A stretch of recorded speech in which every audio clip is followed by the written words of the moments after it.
Hello everyone, welcome to back to basic channel. Gustav Fechner का contribution पढ़ने वाले हैं एक्सपेरिमेंटल साइकोलॉजी में। पहले वाली वीडियो में वेबर का कंट्रीब्यूशन पढ़ा था कि अर्नेस्ट वेबर ने क्या कंट्रीब्यूशन दिया था एक्सपेरिमेंटल साइकोलॉजी में। उसी के बेस पर उसी के काम को, वेबर के काम को ही आगे एक्सपेंड करने का काम जो है वो गुस्ताव फैक्टनर ने किया था। इसलिए आपने पहले वाली वीडियो नहीं देखी है जिसमें मैंने डिटेल में वेबर का कंट्रीब्यूशन बताया है साइकोफिजिक्स में, एक्सपेरिमेंटल साइकोलॉजी के अंदर, उस वीडियो को डिटेल से देख लीजिए। इस वीडियो में जो है हम फैक्टनर का कंट्रीब्यूशन पढ़ने वाले हैं एक्सपेरिमेंटल साइकोलॉजी के अंदर।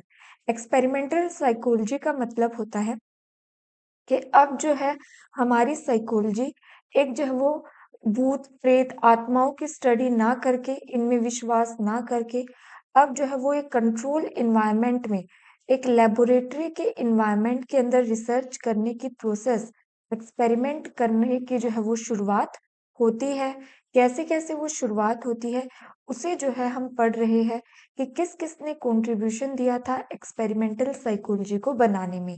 कि जो अब साइकोलॉजी के अंदर एक कंट्रोल्ड एनवायरनमेंट में, लेबोरेटरी के अंदर हम जो है वो स्टडी कर सके बिहेवियर को, माइंड को, उसे जो है वो एक्सपेरिमेंटल साइकोलॉजी कहते हैं।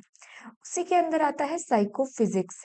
साइकोफिजिक्स का मतलब होता है, साइको मतलब माइंड और फिजिक मतलब फिजिकल बॉडी। हमारी फिजिकल बॉडी और हमारे माइंड में क्या जो है वो इनके बीच में रिलेशन होता है, क्या जो है इनके बीच में जो है माइंड का असर क्या होता है, फिजिकल बॉडी पर क्या पड़ता है, इसे जो है वो साइकोफिजिक्स कहा जाता है। कि बाहर का कोई भी स्टिमुलस फिजिकल एनवायरनमेंट से जो है वो स्टिमुलस आ रहा है, उसका माइंड पर क्या प्रभाव पड़ रहा है, उसे जो है वो साइकोफिजिक्स कहा जाता है। तो गुस्ताव फैक्टनर जो थे वो भी साइकोफिजिक्स से जुड़े हुए थे।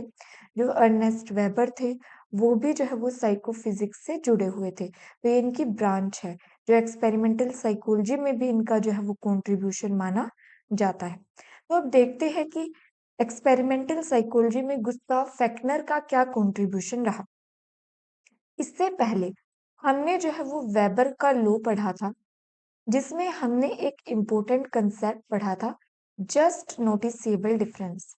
जस्ट नोटिसेबल डिफरेंस का क्या मतलब होता है? जस्ट नोटिसेबल डिफरेंस, जब एक स्टिमुलस आता है, स्टिमुलस और एक स्टिमुलस ये है और एक स्टिमुलस ये है, इन दोनों में क्या डिफरेंस है? मान लीजिए आपने जो है वो एक स्पून जो है, आपने एक कप कॉफी बनाई, उसमें जो है वो एक कप जो है वो, एक जो है वो स्पून आपने उसमें जो है वो शुगर का ऐड कर दिया।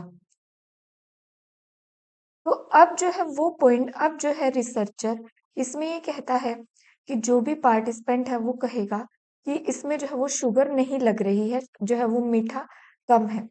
उसके बाद जो है वो उसमें और मीठा जो है वो ऐड किया जाएगा और वो पॉइंट जहां पर आकर ये जो है वो सबसे पहला वो पॉइंट जहां पर आकर जो है वो पार्टिसिपेंट ये कहता है कि हाँ, इसमें जो है वो और शुगर ऐड कर दी गई है। तो वो जो डिफरेंस होता है एक स्टिमुलस का और दूसरे स्टिमुलस में, जो डिफरेंस होता है उसे जो है वो जस्ट नोटिसेबल डिफरेंस कहा जाता है। जैसे कि एक एग्जांपल और लीजिए, कोई भी आप जो है वो गाना सुन रहे हैं और उसकी आवाज जो है वो 2 वॉल्यूम पर, या जो है उसकी आवाज जो है वो 4 वॉल्यूम है। अब जो है आप उस पॉइंट को जो है आप वॉल्यूम को बढ़ाते हैं, जिसमें आप उस वॉल्यूम को अगर 5 कर देते हैं, तो जो है वो नोटिस नहीं कर पाता कि वॉल्यूम जो है वो बढ़ी भी है या नहीं। तो जो है वो रिसर्चर उस वॉल्यूम को जो है वो पहचान नहीं पाता, इतना तक भी डिटेक्ट नहीं कर पाता कि वॉल्यूम जो है वो बढ़ा दी गई है। उसके बाद फिर वॉल्यूम जो है वो 6 पर कर दी जाती है। अभी भी जो है वो डिटेक्ट नहीं कर पा रहा है कि इसमें और वॉल्यूम जो है वो बढ़ा दी गई है। उसके बाद जो है क्या करता है, उसे जो है वो डायरेक्ट 10 पर जो है वो करके देखता है। तो यहाँ पर आकर जो है वो रिसर्चर ये कहता है कि हाँ, अब जो है वो आवाज बढ़ा दी गई है। तो वो जो डिफरेंस है जिसके अंदर जो है वो नोटिस किया जाता है, 4 से लेकर जो 10 वॉल्यूम तक जो है वो बढ़ाई है, तो वो पहला डिफरेंस जहाँ पर ये पता चलता है कि हाँ, इसमें और जो है वो वॉल्यूम बढ़ा दी गई है। इस डिफरेंस को जो है वो जस्ट नोटिसेबल डिफरेंस कहा जाता है। और इसी के बेस पर जो है वो वेबर ने अपना एक लॉ दिया था, जिसके अंदर जो है वो इस तरह का जो है वो लॉ था, जिसके अंदर इस तरह का लॉ जो है वेबर कांस्टेंट स्टिमुलस इस तरह का लॉ दिया था। इसी को आगे जो है वो मैथमेटिकल रिप्रेजेंटेशन में फेक्नर ने इसी फॉर्मूले को आगे जो है वो बढ़ाया था, एक्सपेंड जो है वो किया था। इसमें जो है वो क्या ऐड किया, मैथमेटिकल रिप्रेजेंटेशन को ऐड किया। फेकनर जो है ये जानना चाहते थे, एक मैथमेटिक्स से मैथ को लगाकर रीजनिंग का यूज करके पता लगाना चाहते थे, अगर एक पर्सन ने 4 पर जो है वो जो है वो इनिशियल स्टिमुलस था, इनिशियल जो है वो साउंड थी, तो उसने नेक्स्ट जो है वो किस पॉइंट पर जो है वो नोटिस किया, किस पॉइंट पर जो है वो उसने नोटिस किया कि वॉल्यूम को बढ़ा दिया गया है, और इसके बाद जो है वो नेक्स्ट कौन सा पॉइंट आएगा कि वॉल्यूम को जो है वो बढ़ा दिया गया है। इसे जो है वो एक मैथमेटिकल मैथ से जो है वो कैलकुलेट करना चाहते थे, मैथ के फॉर्मूले से कैलकुलेट करना चाहते थे इस जस्ट नोटिसेबल डिफरेंस को, कि जो हमारा पार्टिसिपेंट्स है वो को अब जो है वो नेक्स्ट कौन से पॉइंट पर जो है वो नोटिस करेगा कि स्टिमुलस को जो है वो बढ़ा दिया गया है।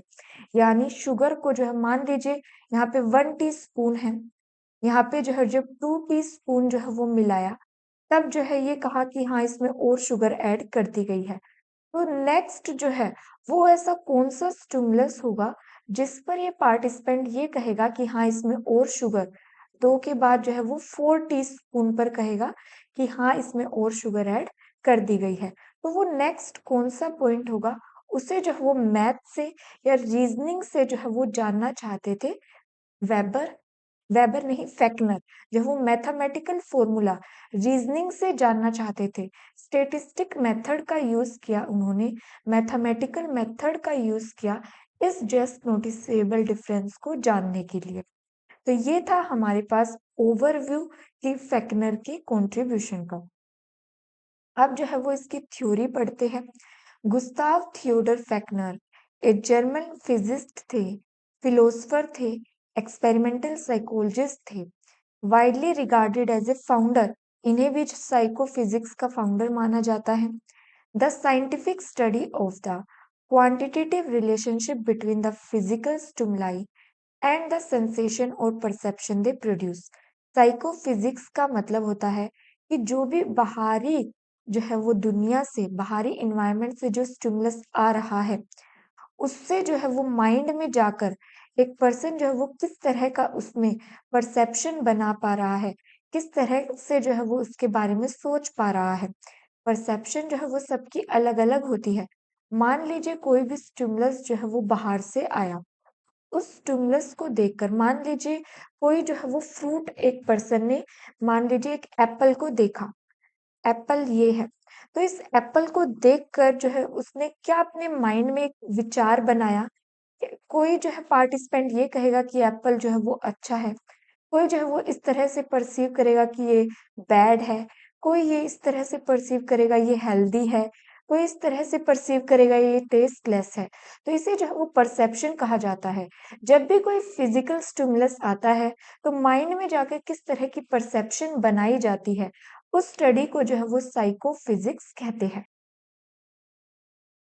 His clear contribution was the demonstration that mind was susceptible to measurement and mathematical treatment का यूज किया इन्होंने।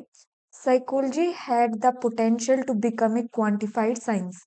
अपने जो है वो साइंस में, अपने जो है वो उसने जो भी एक्सपेरिमेंट किया उसमें मैथमेटिकल ट्रीटमेंट का यूज किया, और ये कहा साइकोलॉजी के अंदर जो है एक पूरी तरह से पोटेंशियल है एक क्वांटिफाइड साइंस बनने का। Formulated Fechner law, a mathematical equation, जो फेक्नर का लॉ इन्होंने बनाया, mathematical equation expressing the relationship between stimulus intensity and perceived sensation.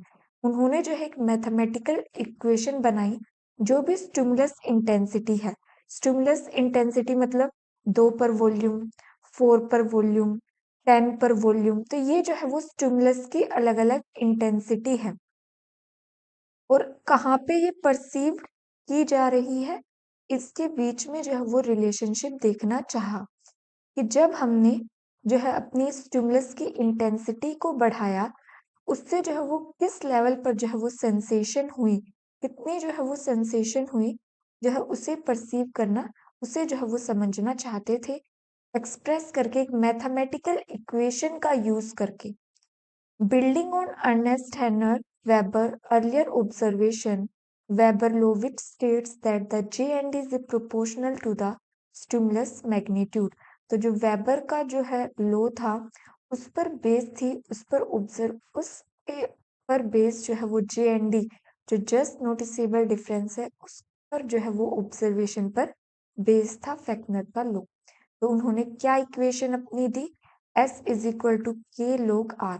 S is the sensation, R is the stimulus intensity, K is constant।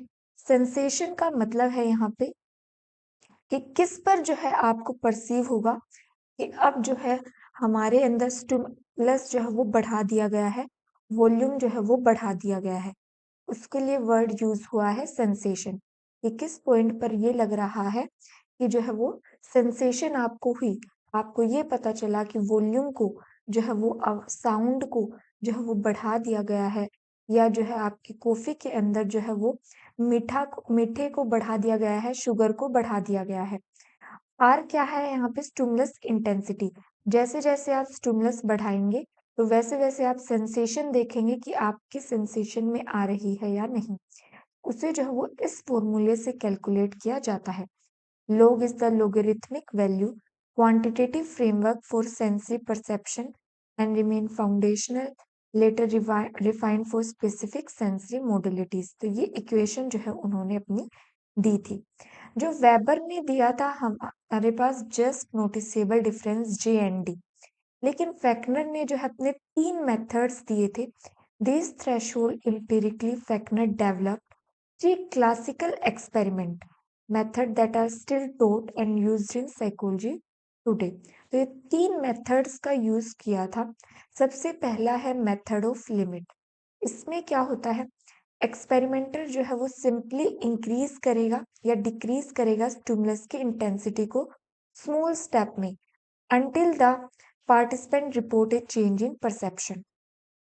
जैसे कि मान लीजिए यहाँ पे आपको जो है वो कुछ आवाज जो है वो सुनाई नहीं दे रही, आपने जो है अपनी जो है म्यूजिक जो आप सुन रहे हैं उसमें 1 आपने जो है वो बढ़ाया, उसके बाद 1 पर लेकर आए, फिर 2 पर किया, फिर 3 पर किया, फिर 4 पर किया। इस तरह से जो है वो सिस्टमैटिकली स्मॉल स्टेप में जो है आप स्टिमुलस की इंटेंसिटी को बढ़ा सकते हैं।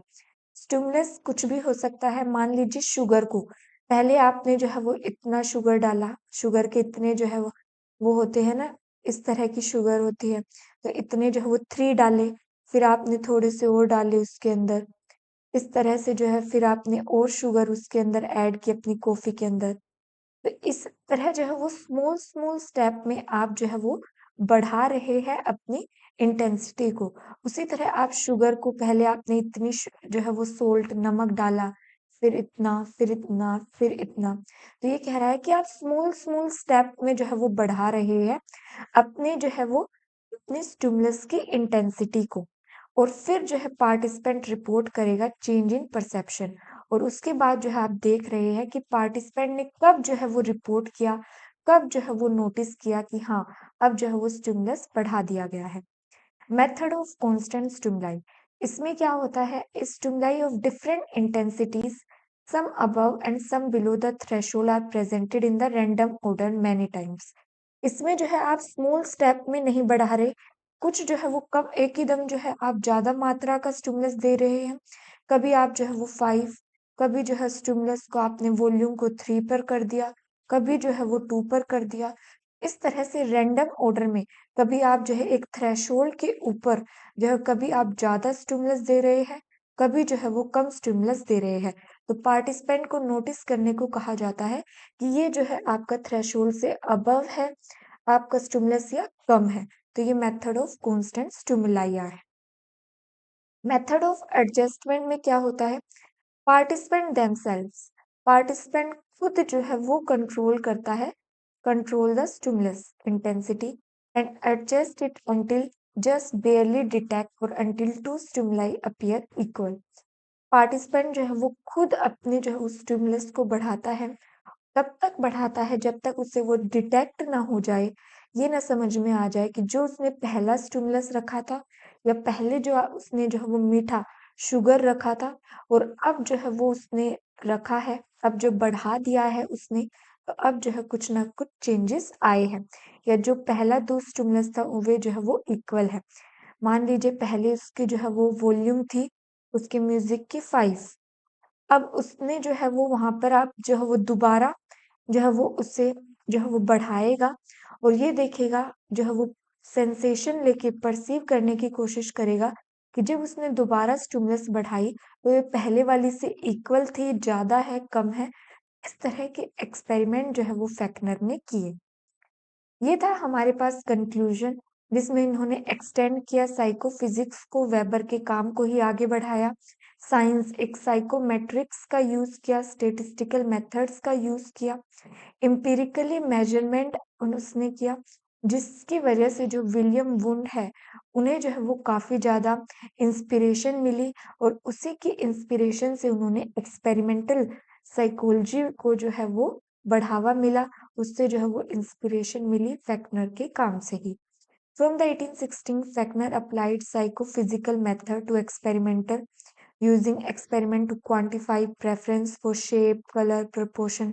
तो इन सब का यूज जो है वो फेक्नर ने किया, इन सब पर जो है वो स्टडी की, एक्सपेरिमेंट जो है वो उन्होंने किया और यहाँ से इंस्पिरेशन आई थी विलियम वून को कि एक लैब बनाई जाए, एक्सपेरिमेंटल साइकोलॉजी को जो है हम स्टडी कर सकते हैं एक कंट्रोल्ड इन्वायरमेंट में, लेबोरेटरी के अंदर। तो ये जो है वो कंट्रीब्यूशन दिया एक्सपेरिमेंटल साइकोलॉजी में फेक्नर ने। इस वीडियो में बस इतना ही। Thank you for watching this video. Video पसंद आती है तो चैनल को सब्सक्राइब जरूर करें। Thank you for watching this video.